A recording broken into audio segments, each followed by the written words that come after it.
ఆంధ్రప్రదేశ్ రాజకీయాల్లో ఇప్పుడు ఒకటే చర్చ సర్వత్రా ఆసక్తి రేపిస్తుంది. ఒకవేళ ఏపీలో ఇప్పటికిప్పుడు ఎన్నికలు జరిగితే అధికార కూటమి ప్రభంజనం ముందు ప్రతిపక్ష వైఎస్ఆర్ కాంగ్రెస్ పార్టీ కనీసం ఉనికిని కూడా చాటుకోలేదని తాజా రాజకీయ విశ్లేషకులు మరియు సర్వేలు ఘోషిస్తున్నాయి. గత ఎన్నికల్లో ఘోర పరాజయాన్ని చవిచూసిన ఆ పార్టీ గ్రాఫ్ రోజురోజుకు పడిపోవడమే కాకుండా రాబోయే రోజుల్లో డిపాజిట్లు దక్కించుకోవడం కూడా గగనమిగా అన్నట్టుగా తాజా గణాంకాలు స్పష్టం చేస్తున్నాయి. ముఖ్యంగా క్షేత్రస్థాయిలో ప్రజల నుంచి వ్యక్తమవుతున్న వ్యతిరేకత మరియు కూటమి ప్రభుత్వ పథకాల పట్ల కనిపిస్తున్న ఆదరణ వైసీపీని కోలుకొని దెబ్బ తీశాయని సర్వే నివేదికలు చెబుతున్నాయి.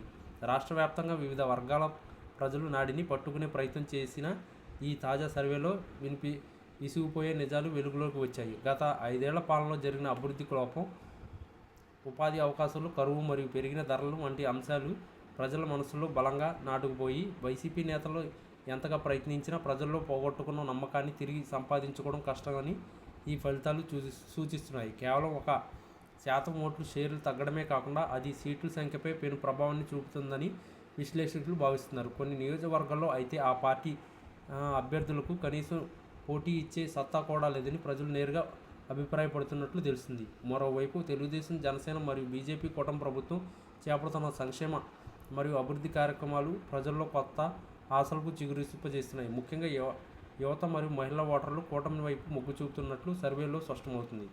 అమరావతి నిర్మాణం వేగం పుంజుకోవడం, పారిశ్రామిక రాక మరియు పారదర్శకత పాలన వంటి అంశాలు ప్రజలను ఆకర్షిస్తున్నాయి.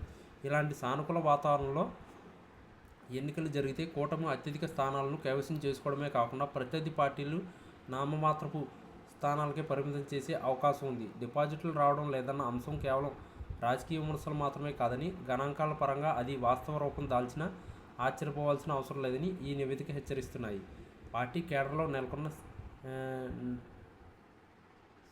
నీరసం, కీలక నేతలు పార్టీని వీడడం మరియు నాయకత్వంపై పెరుగుతున్న అపనమ్మకం వైసీపీకి పెద్ద మైనస్గా మారాయి. ఓటర్లు కూడా మార్పును బలంగా కోరుకుంటున్నారని, వారి ఆలోచనలో స్పష్టత కనిపిస్తుందని సర్వేలు పేర్కొంటున్నాయి. ప్రభుత్వ వ్యతిరేకతను సొమ్ము చేసుకోవడంలో కూటమి నేతలు సఫలం అవుతుండడంతో వైసీపీ గడ్డు పరిస్థితులను ఎదుర్కొంటుంది. రాజకీయ ప్రయోగశాలగా మారిన ఆంధ్రప్రదేశ్లో రాబోయే కాలం ఏ పార్టీకి అనుకూలంగా ఉంటుందో అన్నదానికి ఈ తాజా సర్వే ఒక చిన్న సూచికగా నిలుస్తుంది. మొత్తం మీద వైసీపీ తన వ్యూహాలను మార్చుకోకపోతే భవిష్యత్తులో రాజకీయ మనుగడే ప్రశ్నార్థకం అయ్యేలా ఉంది.